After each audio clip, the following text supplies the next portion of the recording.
Hello, Hello.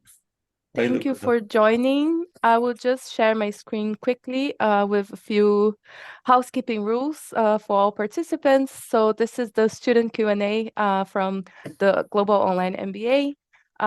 For all participants who are not current students, your microphone and video are deactivated for the session, but you can participate using the Q&A section that you will see in the bottom of your screen, or also the chat that you will see as well on the bottom of your screen. So this session is being recorded and will be shared with all participants after the session is done.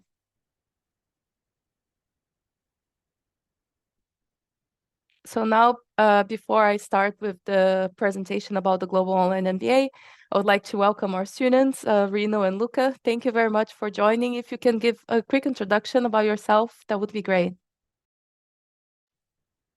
Okay, I'll start. Hi, everyone. My name is Rino. I'm originally from Indonesia, but I've been living in the Netherlands for the past 6 years now. I started my Gomba program October last year, so I'm I'm still new with this Gomba program. My industry, I come from maritime shipping offshore industry. I do project and change management. So yeah, that's about me. Thank you. Yes, hi everyone. My name is Luca Mascellari. I'm originally from Italy, but I've been living in Sweden for almost 11 years. I also work in the marine industry. I work at Volvo Penta, which is a division of Volvo Group, as project manager for marine powertrains. And I am an engineer by trade, but by education, an electronical and automation engineer. And I joined the Gomba June 25 intake. Perfect. Thank you. So I will start the presentation. Luca and Rino, if you want to turn off your camera for the presentation, feel free to do so.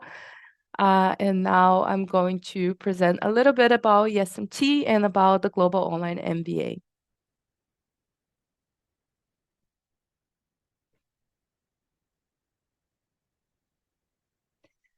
So a little bit about ESMT. We are a world-leading business school in the heart of Berlin. Here in this image, you can see our campus. It's located in the Museum Island, so very central in the center of Berlin.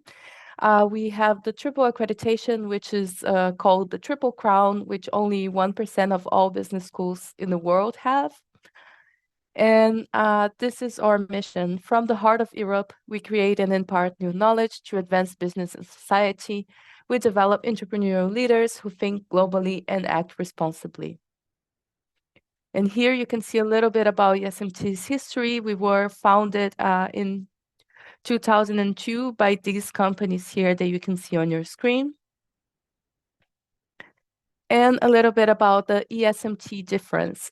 So we were ranked the #1 business school in Germany in the Financial Times of 2025 ranking. We have a modern and relevant curricula. We are a relatively small school, which allows us to make updates constantly to the curriculum, always making sure that we have the most up-to-date information to our students. And we also have opportunities to tailor each program to your interests. So you will see also for the Global Online MBA that you have some options of customization. The international focus. So we have international study options for all programs, including the Global Online MBA, and of course, highly international cohorts. Career transformation, we have in all programs leadership development, a career curriculum, and you can build experience with real-world consulting projects. So during your online MBA program, you will have a lot of opportunities to apply what you have learned in real-life projects and use examples from your own company, from your own industry to apply the theory that you have learned in class. And you can engage with the ESMT alumni network, with our world-class faculty, and again, we are triple accredited. Now, a little bit about the Global Online MBA. Specifically, this is a program that has the duration of 2 years, but you can take up to 5 years to finish it. This is because we offer options to take breaks in between the blocks. So you will have the introductory block, 4 core blocks, electives, and the final project. So this has the duration overall of 2 years if you don't take any breaks, or if you take breaks, as long as you finish the program in 5 years, you can then customize the timeline of your program. 90% is self-paced, meaning that you will have lectures that are recorded, some quizzes that you can participate, forums that you can discuss the topics with your colleagues, some readings, so it's very interactive. And for 10%, you have then the live classes, which are then live sessions hosted by our professors that you can ask questions in real time, interact with your colleagues. And we always offer this option in 2 times in the day. So regardless if you are in North America, in Asia, or anywhere in between, you get to join the lecture. We have intakes starting in March and October. We just finalized applications for the March intake. So if you want to apply, you can start applying on the 1st of March to start your classes in October. You studied using a learning platform online. This is called Canvas. And this is what our students use then to keep track of their assignments, access all the learning material, submit assignments, and so on. Now talking a little bit about the customization options, as I mentioned before. So the introductory block and the 4 core blocks are all the same for the students, but you can choose the order that you want to take the blocks. And also during the electives, you have a few options. So we have a few courses offered online, fully online, that you can take alongside your 4 core blocks or during a dedicated time that you have to take the electives. And also we have a few in-person options. One of them is the Berlin Experience Week. It is hosted at ESMT, so in our campus, from Monday to Friday.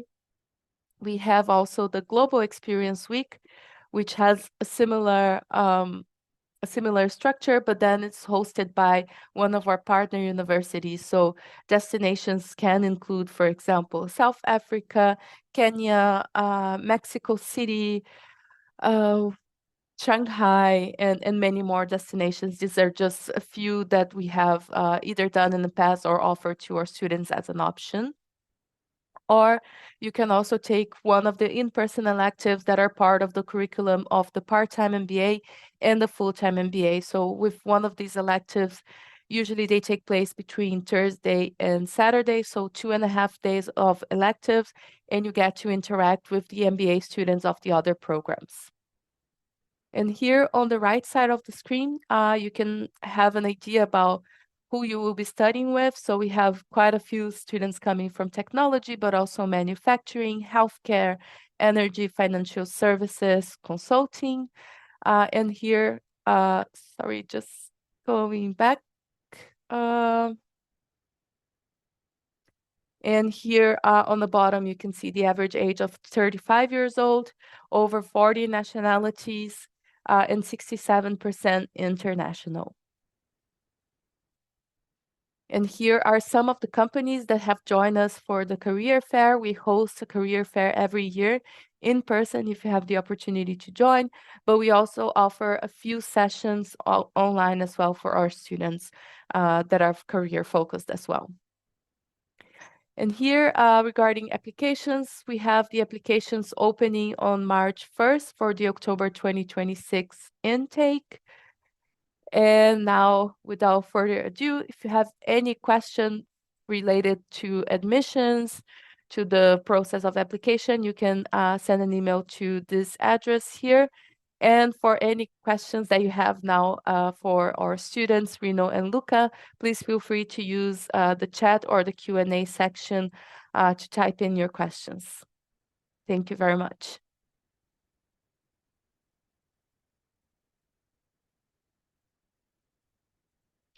So now, Rino and Luca, I'm going to call you back and start first question that a lot of the students here might be wondering. How was your decision-making process to do an MBA? What gave you the motivation to do an MBA?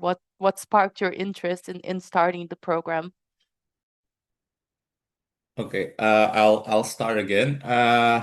Well, I've been wanted to, how do I say, to enroll myself to an MBA program for the past, I think, 3 years. So because I thought that I've been learning business or management by doing while, having my job, but I never really have like a proper business or management education. So I thought that instead of doing it on my own, I wanted to do an MBA because, and then also, I'm currently 34, almost 35, to do like a normal master's in management. Maybe I'm a bit like too old for that program in comparison with like the classmates. So that's why I decided that I want to do part-time or online MBA, because for sure I don't want to do it full-time because I cannot afford basically stop working and then do study. So that's basically the first motivation for me to look for a part-time or online MBA. Yeah, when it comes to me, it's probably quite a similar thought process. I have started working as an engineer, but my big interest is more related to organizational management and leadership, and that's where I want to move my career. And of course, you can find opportunities in your company maybe, and learning by doing and get the opportunities that way. I also thought that I wanted to have a second way of getting those opportunities, maybe more through a more formal education. And also, in my idea, the MBA gives you a broader network that you can use to get more opportunities in the future. The reason of joining an online MBA is mainly because I didn't want to stop working and I wanted the flexibility of it. At the same time, I didn't want to have an education from Italy, where I already have an education from, and Sweden, which is a country that I already work in. So I wanted something different, but I didn't want to move. So that was a perfect combination, I would say, to join an online program in a country that is different from the ones I'm used to. So that's my motivators and thought process. Great. Luca, you mentioned something about networking, and we got a question related to that. So Sayali asked that the program claims to be 90% self-paced. In reality, how often do you communicate with your classmates and collaborate on projects? I think that's a great question because when you decide to study online, there's always this question about will I have the same network as I have in person? How often do I communicate with my classmates? Is it really beneficial to have this online networking? So if you can tell us a little bit about that, about collaborating with your classmates, networking opportunities, and so on. Yes, I mean, during a module, you basically talk to your study group every week, almost every week, I would say. And then you have a lot of interactions that are based on the tool that we use in Canvas. So there is forums, so you have that kind of exchange, or you have questions where you have to or that you have to answer, and then you look at the answer of your other classmates and you comment. So I was actually surprised myself by the level of interaction that you have. It's a very there's a lot of communication with your study mates. I don't know about you, Rino. I guess you have Yeah, similar experience.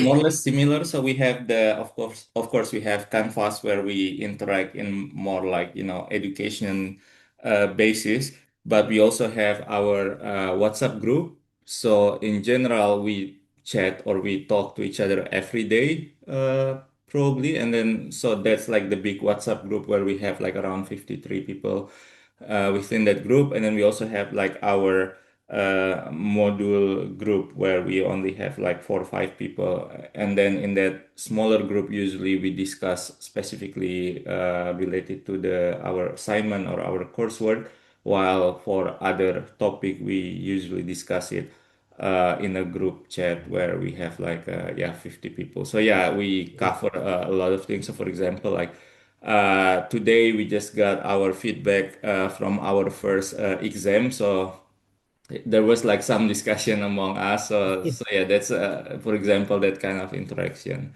And in addition to that, also it depends where you are. For example, I think in my cohort, the city or the place that we have like a lot of students are, for example, Munich. We have like 5, 6 students based there. I'm based in Amsterdam, in the Netherlands. We have like 3 people here, and we met time to time, face to face as well.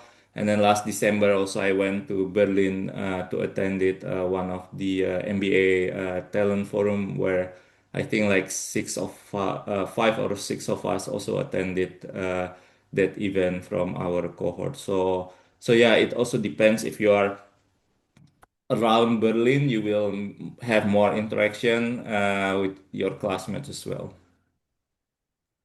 Yeah, just adding one thing about that as well. Usually it's more intense in Europe, but also I'm going to travel to Latin America soon for meeting prospective students, and also we have a few students there, so we are going to have some meetups in Mexico City, in Brazil. So yeah, looking forward to that.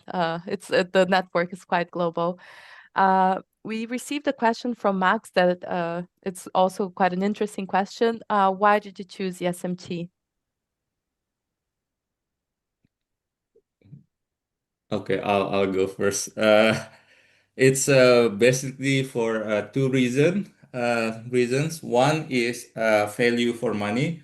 So I look around, like I really look around. I watch all the webinars of ESMT and other, online MBA program, and at the end, I found out that ESMT is probably one of the cheapest program that I could find, and but also providing quite a lot of values, because I'm not, I mean, I pay this program on my own, so I didn't fund it by my company. So money is very important for me. So this is one of the best value for money. And then the other consideration is the, how do I say, the curriculum.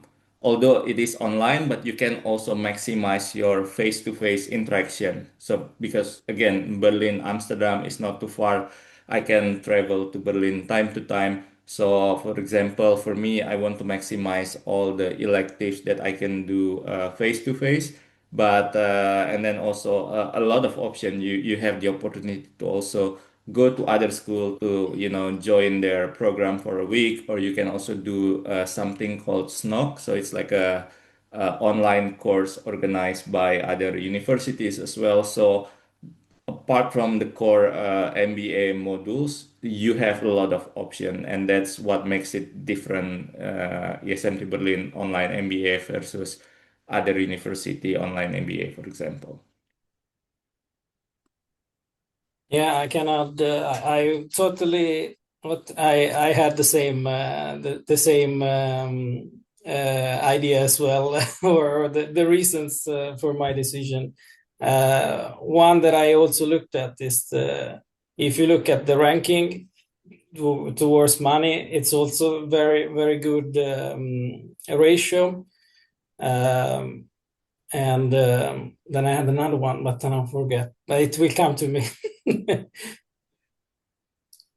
Oh, a small interruption here to welcome another student of ours, Okumuted. Welcome to the session. We had a small technical issue welcoming him to the session, but glad that you're here now.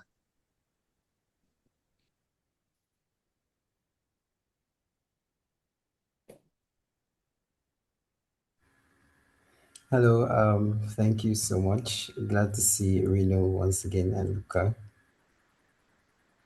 Okay, so now I will jump ahead to because we have quite a lot of questions and only 1 hour to answer all of them. So, and since we are three here, there's no need. If you think, for example, just two of you answering is enough, then we can just go ahead and play by ear. Uh, One question that I can quickly answer here, how many cycles do we start per year? Just one or two? We have two intakes per year. Since last year, we have one intake. Last year was in June and October, and from this year onwards, it's going to be March and October. So we just have a class starting in a couple of weeks in March, and then the next intake is in October. And now a question from Martin. Irrespective of the program, if it's online part-time, the earliest start date is October. No, actually, we have the part-time MBA starting in September. So the part-time MBA starts in September. Global Online MBA, Executive MBA in October, and the full-time MBA will start in January. So and now a question for you three regarding the application. So Max asks if the application process is difficult, if there's any chance to fail or not to be accepted into the program.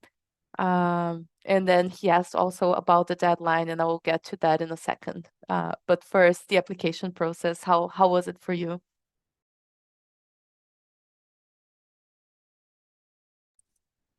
I think it was I just to say I have applied for different ones, different online MBAs, so I actually can compare, and it's also the reason I forgot before, the reason why I also chose ESMT, because the process is quite thorough.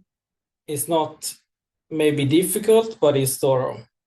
And compared to other universities that are an online MBA, that one felt almost too easy to say. And for me, it was a sign of a bit lower quality, maybe. So I would say the application is not difficult, but is thorough. You have to think through it, and you need to be motivated, and you need to put in the work for it.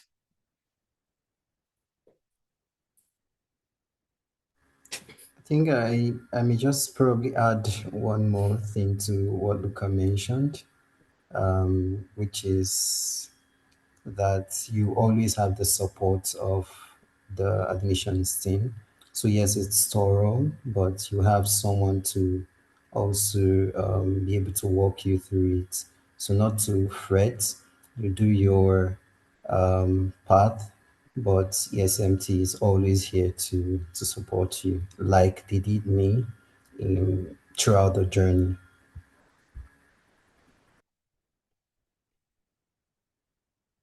Yeah, and maybe a quick additional point from myself is the process also quite quick. I think for my case is I forgot. I think within 2 to 4 weeks to finalize everything.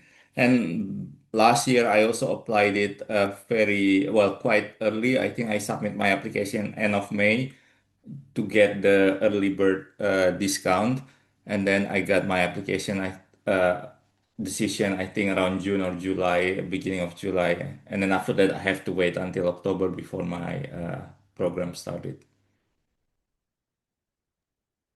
Thank you. So yeah, the application process is, I would say it's not necessarily difficult, but as Luca said, it's also something that you should put some effort in, because it's really when we tailor, let's say, the classroom to for the students to have the best possible experience. I would say 50% is the lecture, the content, the faculty, and 50% is the people that you'll be studying with, and how much you're going to learn from them, and how much they're going to motivate you, and the network that you will build after graduation even. So that's why it's so important to really select the right people, let's say, for the class. Now jumping a little bit to the content, we received a few questions. content-wise, where is the biggest focus of the program? What is the most useful content for you so far? Also, in the learning curriculum, how we implement or how much AI is it included in the curriculum? So if you can tell us so far, I know that you're in the first half of the program, so there's still some courses to go through, but so far, how's your experience? What you have learned, if there's anything that you use, for example, and applied in your job, and yeah, overall, the content-wise, the experience that you have with the curriculum.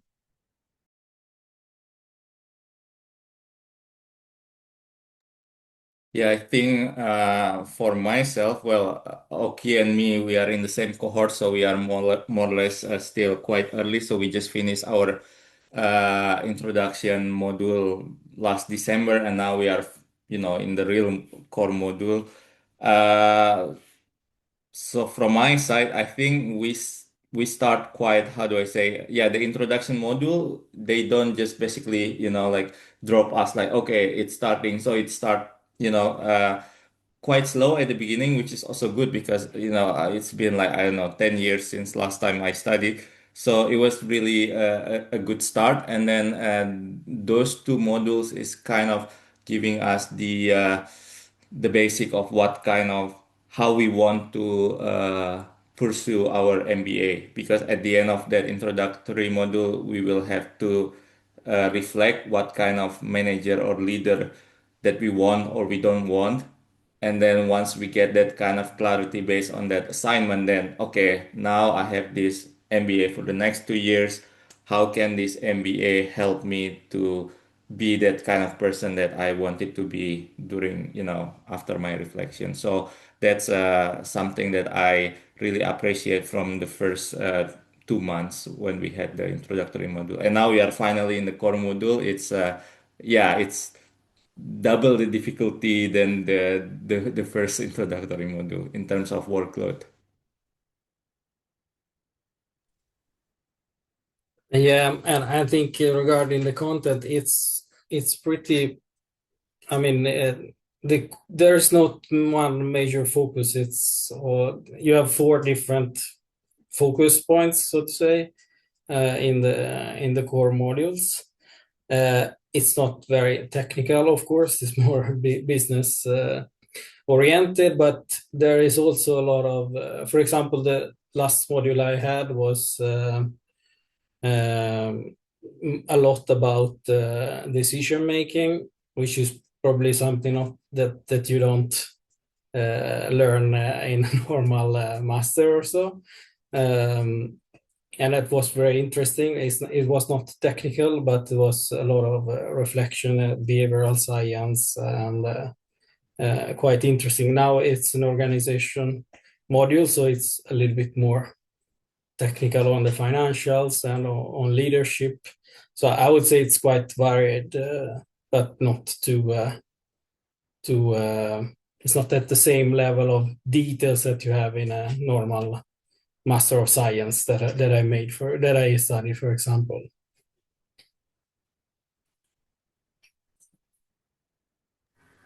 Okay, just a quick one in there.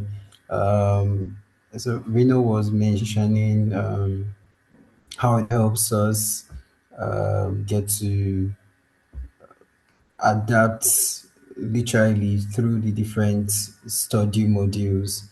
Right. So basically, it's not like it's a one-off, like you just come in and then you have a singular perception of, oh, this is how literally you want it to go, right? But then the dynamism that's involved, right, is such as it just helps your mind to be open. And then down to what Luca mentioned, it helps you build that ability to think across the different things and then not just think in isolation.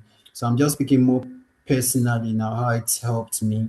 Not just thinking in isolation, but also being able to collaborate with your team, which is also a core part of what leadership entails. So this is majorly what you would find when you come um, studying.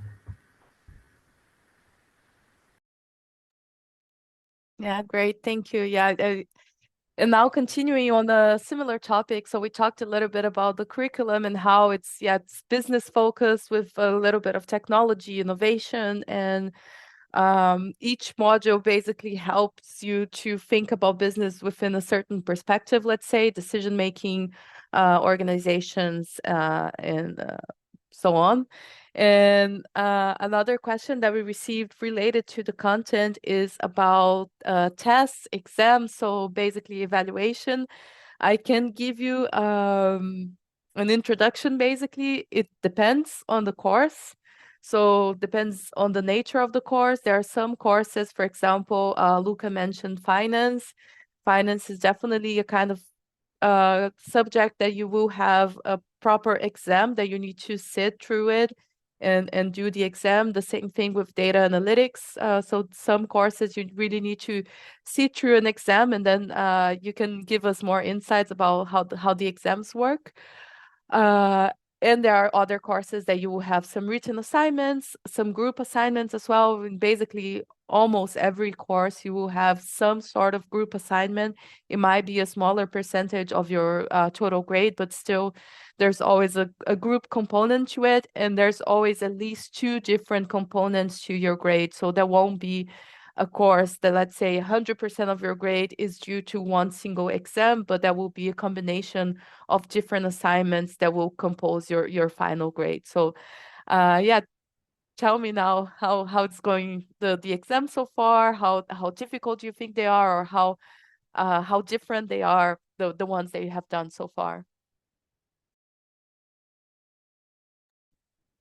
I can go. In my previous module, that was decisions that we had data analytics, and that is a proper exam where you have to sit. Yes, I would say nothing compared to what you have if you have a master's degree and you went through bachelor's and master. It's an easier experience, I would say, when it comes to exams. A lot of the work, I would say, is put into the assignments and group assignments. That is the big chunk that requires the most preparation, because even data analytics, of course, it has two exams, but it also has a group work that counts for, I think, 30%, if I remember correctly, of the whole grade. So it's still it's very varied.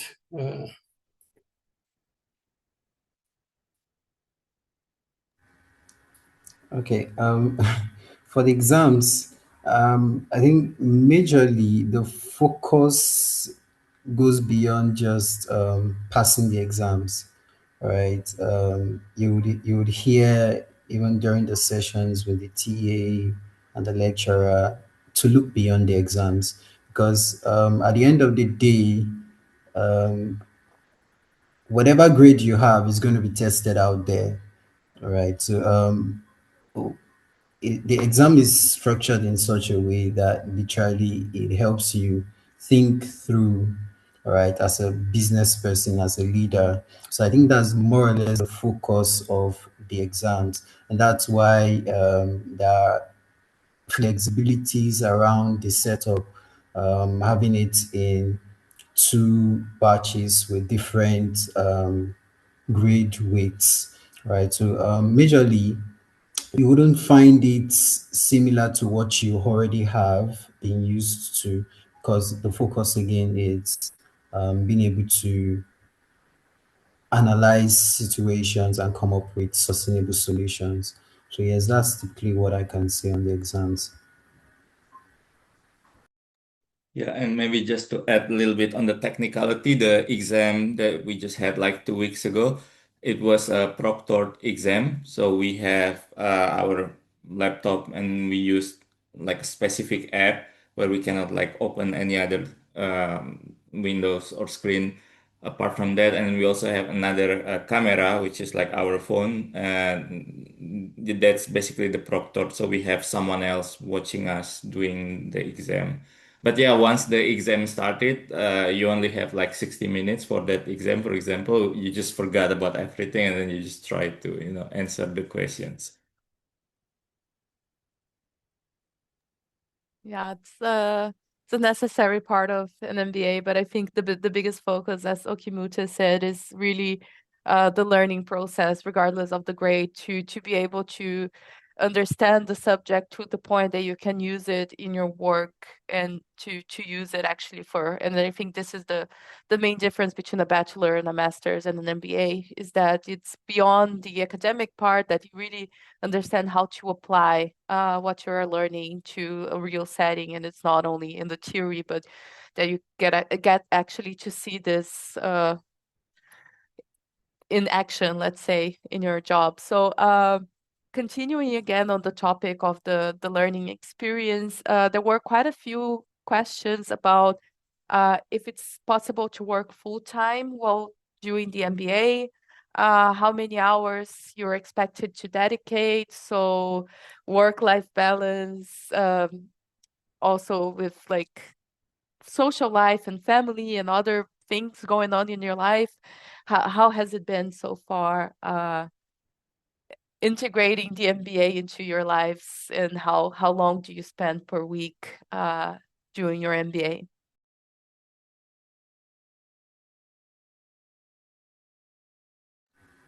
Reno, you should go first. You can go first. Okay, it's fine. All right. Okay. For balance, um, um, I think what I'll just say is that an MBSD requires a great level of commitment. All right. So earlier on, Reno mentioned the starting being easier than this current block. So if you stick with how you initially planned taking the different courses that works for you and not get to reassess situations right now as it is, you may be tempted to just think it's an easy ride.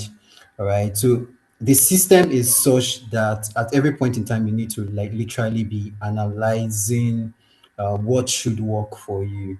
All right. So when I started this current block, I was given about 3, 4 hours per day to study, but then I realized at some point that it wasn't really sufficient for what I needed to get out of it. So it's totally based on two things: what you intend getting out of it, and then a commitment level. So at some point, I had to raise the bar to about 4, 5, and sometimes 6 hours, and we've jokingly had different sessions within our study groups.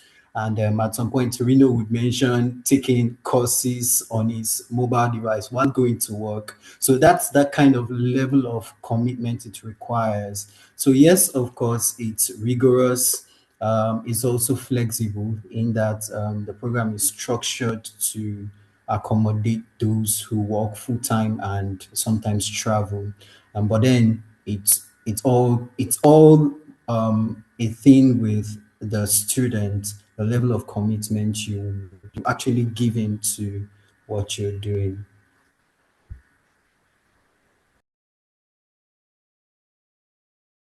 Yeah, as from my side, I think for the first introductory module, in average per week, I spend like 8 to 10 hours. And then now in the core module, I spend in average not more than 15 hours. But this is me. I spoke with some of my classmates. Some of them spend like 20 hours, 25 hours, 30 hours per week. So it all depends on you because sometimes in the course, we also have some optional readings. So you can read the optional readings, and which means that you will spend more hours, or you can just skip it and stick with the core module. So again, it's all up to you how deep, how much time that you want to spend. So, for example, sometimes we have a case and then we have to prepare for the case. You could prepare the case in 1, 2 hours, or you could prepare the case longer. So, again, it all depends also on, how you want to, experience all of this process.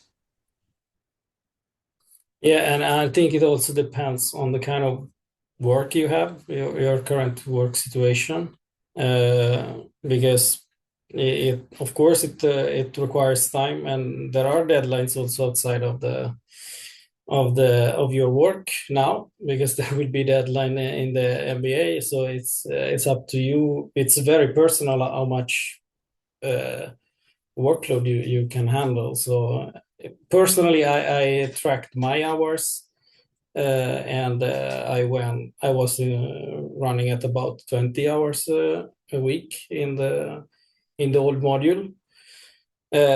My job at the moment is quite demanding, so I had to, during the end of the previous module, I decided to go down in working hours, which was okay with my employer.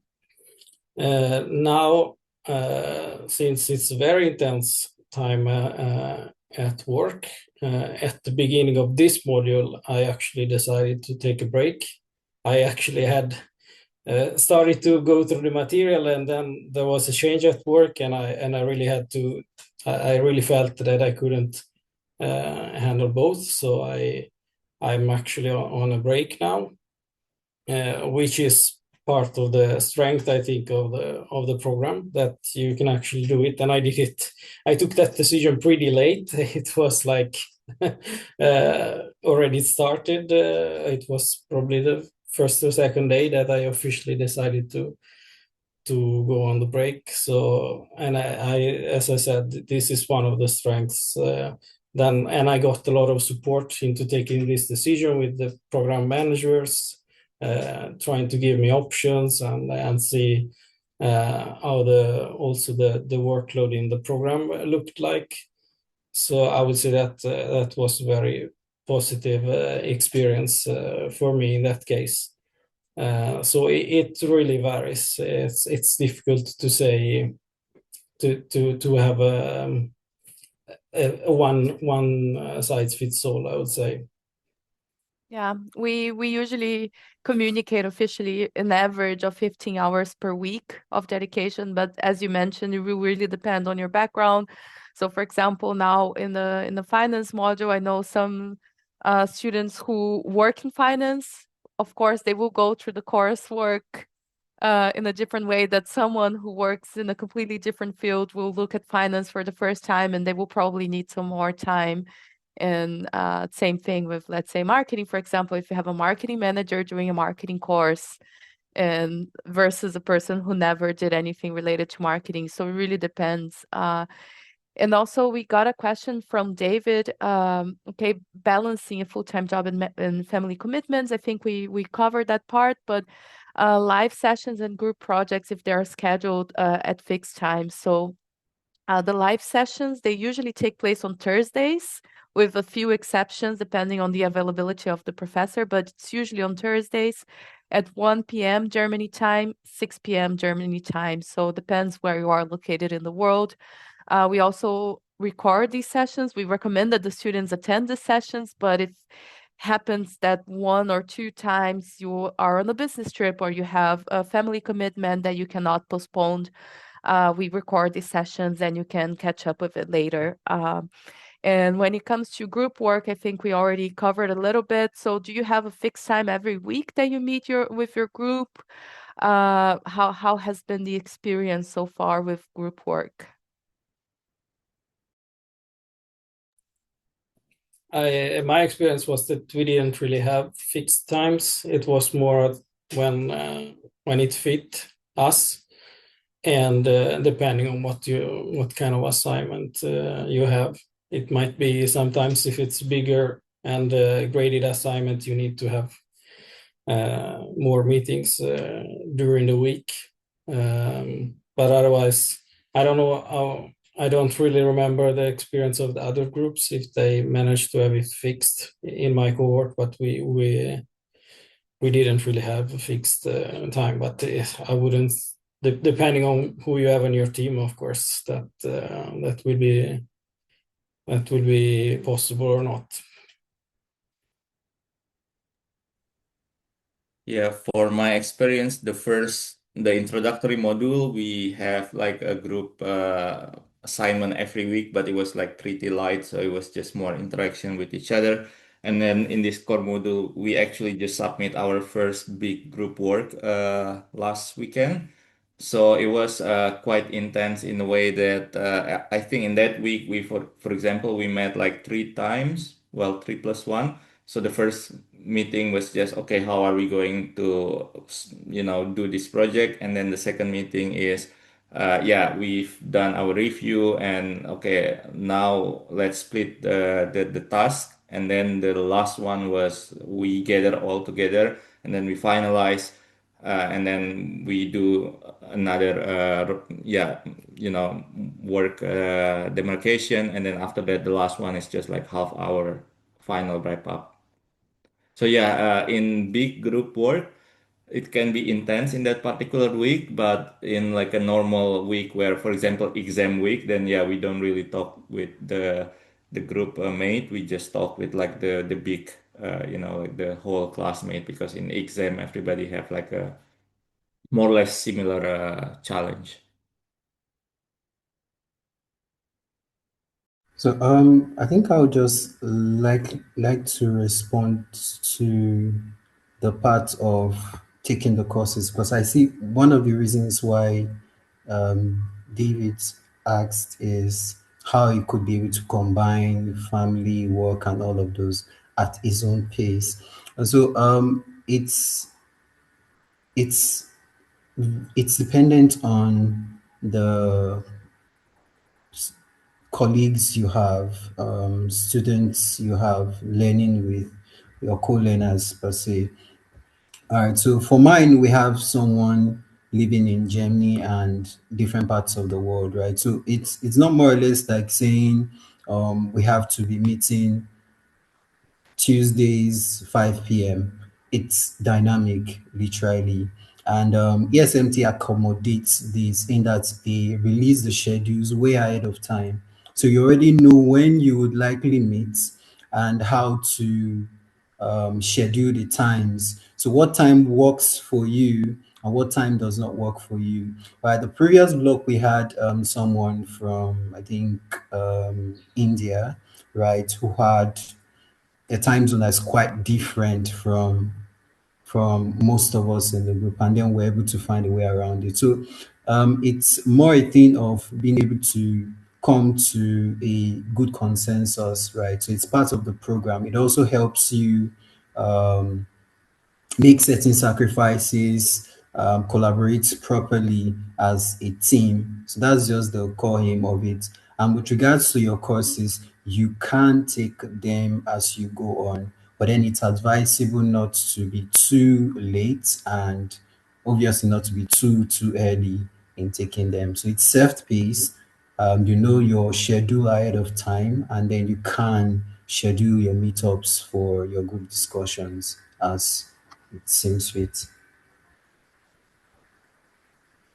Yeah, I think you raise a very good point about it. Group work also, you need to take advantage of that in terms of the flexibility of the program as well, to really count on the help of your colleagues. If you're struggling with a particular subject, for example, and you have a colleague who's an expert in it, or if there's one assignment that maybe you have too much going on at work and you might do a little bit less on that particular assignment, and then next time you compensate and do more and you help each other out. So I think it's the strength of the group, let's say.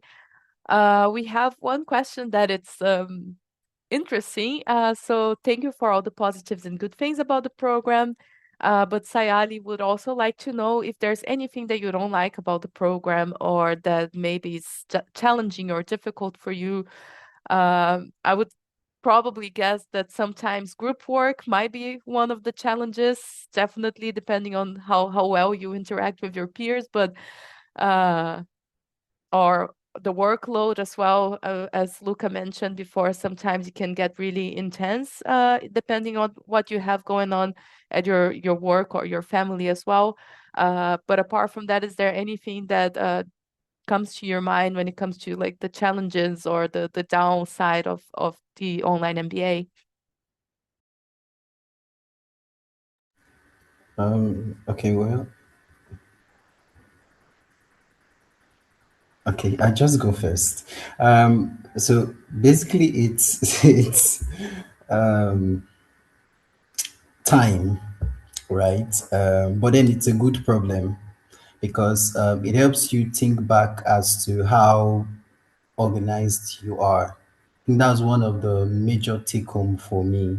So each time I do my reflections, I get to adjust, cut off the things and reprioritize and all of that.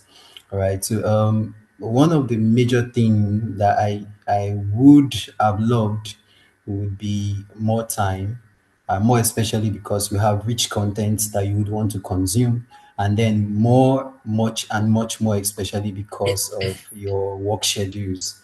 So basically, your work does not pause. So for me, I would have loved more time, but then nobody has all the time in the world. So it's a good problem for me because it helps me just check back in and then reorganize myself. So if there's something I typically do not like, it would be the time. All right, the time. Yeah, as you mentioned before, the group work is quite challenging. Of course, it's difficult, and especially the way the modules are set up. Most of the time, you have a group work already the first week, which I find personally very challenging because then you need to set up all your team workflow really in a rush, I would say. And that's one of the things that I have a challenge with, as well as there is a good amount of written submissions that you have to do. Personally, I wasn't used to it in my previous studies, and that I find also quite challenges, and I would like to have less at least, but that's not to me to decide. Yeah, I think from my side is I have 2 points, but they are like related to each other. So the first one is because the way the program is structured, so you have like what one big theme, and then you have like three course running in that 15 weeks. So sometimes this week you have course one and course two, and the next week is course two and course three, and so on and so forth. So sometimes you get to like deep into a certain course, and then when you go back to another course, and then you already forgot about like, oh, what was like this course before, because you were like busy with data analytics and ethic, for example, and then you forgot about the other course. And then also because the program is designed to be done online, so you can watch it like on your way to the office, before you go to bed, and so on and so forth. So for me personally, I spend most of my time watching it on my phone, which means that I cannot make notes. It's different. So, which means that I tend to forget if I didn't make notes. So maybe that's also something that, yeah, you might want to consider, because when you do online, there is this temptation just, yeah, I can just watch it, and then after that, and then you forget about it. But you need to also be uh, disciplined with yourself, because otherwise it's very easy to just get past the course, and then 2 weeks later you forgot. So yeah, just be careful on that.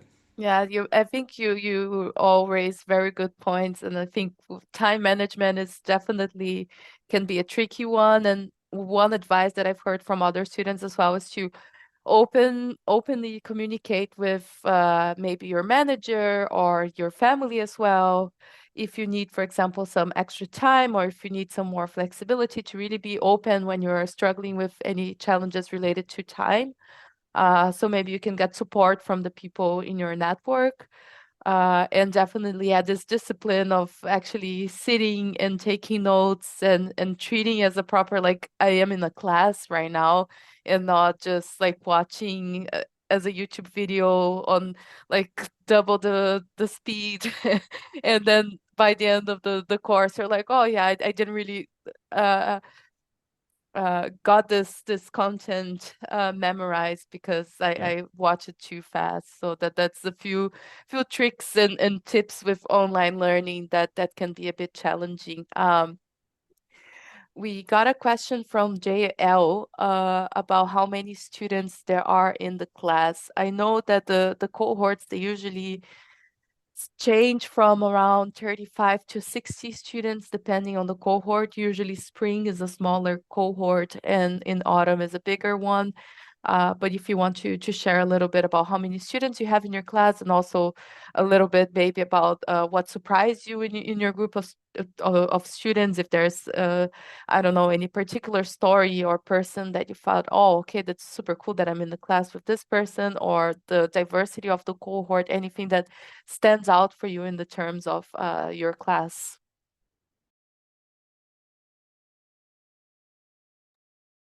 Yeah, for our class, Oki and me, we are in the same class. So we started with 53 students in October. And then when we moved to the next module, two people from our class decided to take a break. But then we got another three students actually from Lucas' cohort joining us. So I guess now we are in the 54 for our module. And the people are very diverse. And yeah, a lot of people are based in Germany, so that's also something that I noticed, which is for me personally, it's good because the Netherlands, Germany, it's very geographically close, so we can hang out with each other when we are visiting each other's cities. Yeah, in my cohort, I think we are 35. But one thing that I realized is that, of course, people are based in Germany, but even in Germany, you have quite a variety of cultures. I mean, I have people based in Germany that are originally from Poland or from India. So is what they're based doesn't necessarily means that they are German or they're exactly from that country. So that is to consider as well. Okay, we have just a couple more minutes, so I will jump to the last question. And for all the questions that wasn't answered, please feel free to reach out to us via email at degrees@esmt.org, or also, if you're okay, Rino, Luca, and Okimute, for people to reach out to you via LinkedIn as well. Then you can schedule a chat with them to ask your questions directly as well. So Leo asked if there are several groups running at the same time and who is responsible for dividing the students into groups. I don't know if you know the answer to this one, but I can give you the answer as well. So yeah, basically for each module, we divide the students into groups. So let's say, for example, there are 60 students taking the module. We will divide the students in groups of 4 or 5 students. And this is divided by the program managers. They try to create groups that are diverse in terms of nationality, but also industry, job role. So you won't have, for example, 5 engineers in one group, 5 German engineers, for example. So they try to create some diversity there. There might be the case that you are in groups with people from different time zones, and then again, it's a challenge of collaborating asynchronously, but also trying to find the time to meet online as well. And this is something that it's part of, I would say, the global work world that we live in right now.